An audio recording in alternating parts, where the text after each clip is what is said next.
శివ హర హర శివ నేనే చెయ్యను. నా టెంకాయ కుంకుమ పువ్వులన్నీ మట్టి పాలయ్యాయి. నన్ను క్షమించు శివ.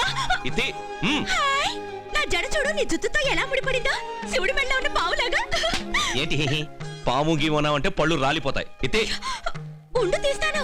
ఆ శివుడికి ఏం ఆనందమో ఏంటో మరిద్దరికి ఇలా ముడివేశాడు. అంతా శివయ్య లీలా. ముడిగిడి అన్నావంటే మూతి వాచిపోతుంది. ఎవరు నువ్వు? ఎవరు అంటే ఏం చెప్పను. పుట్టినప్పుడు పసిబిడ్డ అన్నారు, పెరిగాక చిన్నపిల్ల అన్నారు, వయసు వచ్చిన తర్వాత యవనవతి అన్నారు, పెళ్ళయ్యాక ఇంకొకరి పెళ్ళాం అంటారు. అయినా నాకు పెళ్ళయ్యే యోగం లేదులే. ఇదెందుకు ఆపేశా? అది సరే, నీకు ఇంకా ఎందుకు పెళ్లి కాలేదు? పిల్లని చూస్తామంటూ వస్తారు, చూస్తారు, సరే అంటారు. 4 రోజులైన తర్వాత పిల్ల మాకు నచ్చలేదు అంటారు. అంతా శివయ్య లీల. కర్మరా, అన్నిటికీ శివ శివ. ఎక్కడున్నాడా శివుడు? ఇక్కడ. ఏ పప్పు, ఇక్కడున్నది గుండె, బండరాయి కాదు. అయ్యో శివ, శివుడిని అలా బండరాయి అనకూడదు, కళ్ళు పోతాయి.